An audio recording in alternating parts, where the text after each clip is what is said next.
High মুরগি, তুমি না সেই অ্যাডমিশনের মুরগিটা যারা দেখলে প্রত্যেক কোচিং এর ভাইয়াদের মনে হয় যে না নতুন একটা কোর্স লঞ্চ করতে হবে?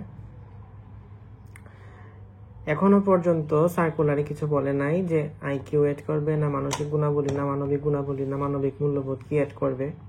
এক্সাক্ট কোন ওয়ার্ডটা এখানে ইউজ করতেছে এই ওয়ার্ডটার উপর অনেক কিছু গুরুত্বপূর্ণভাবে নির্ভরশীল। কারণ এটা যদি মানসিক দক্ষতা হয়ে থাকে তাহলে এক জিনিস বোঝায়, যদি মানবিক মূল্যবোধ হয়ে থাকে, যদি মানবিক গুণাবলী হয়ে থাকে, এক এক কথায় এক এক জিনিস মিন করে। এবং যদি মেডিকেল ইথিক্স বলে তাহলে সেটা আরেকটা জিনিস হিসেবে মিন করে। তো এক্স্যাক্টলি কোন ওয়ার্ডটা এখানে ইউজ করতেছে যখন সার্কুলার দিবে ওইটা ভালো করে দেখতে হবে। মেডিকেল ইথিক্সের উপর ফার্স্ট ইয়ার যখন চান্স পাবা, যদি চান্স পাও তাহলে 9টার মতো ক্লাস হয়, মানে প্রায় 9টা লেকচার হয় আর কি মেডিকেল ইথিক্সের উপরে।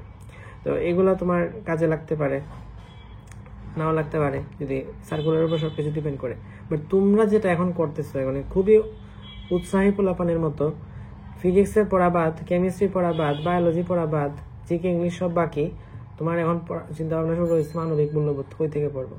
আরে ভাই, মানবিক মূল্যবোধ যদি সার্কুলার এড করে তখন যত অনলাইনের ভাই আছে সবাই তোমাকে এখানে অনলাইনে সাপোর্ট দিবে।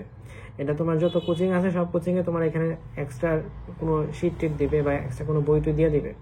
তো এটা নিয়ে কোনো প্যারা খাওয়ার বিষয় নাই। তুমি এখন বিভিন্ন কোচিংয়ের যে এক্সাম নেওয়া শুরু করে দিচ্ছে অলরেডি, আরও দেখবা যে কয়েকদিনের মধ্যে কোর্স টোর্স লঞ্চ হয়ে গেছে যে মানবিক মূল্যবোধের কোর্স। তো এগুলো এখন এই মুহূর্তে অন্যদিকে চিন্তাই ভাবনা করবে না। তুমি তোমার ফার্স্ট টার্গেট হচ্ছে physics, chemistry, biology, GK English যেগুলো অলরেডি ছিল সেগুলোর সিলেবাস কমপ্লিট করো।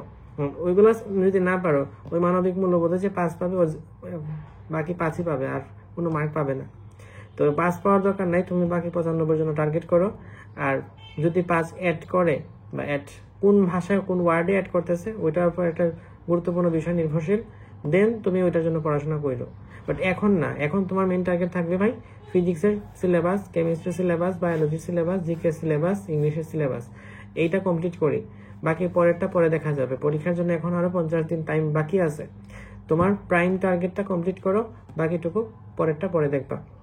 আর মানে বেশি উৎসাহী পোলাপানের মতো আচরণ করবে না, কারণ তোমাকে দেখলেই মনে হয় যে না এই পাইছি একটা মুরগি, ওটা কোর্স ধরাই দিতে হবে।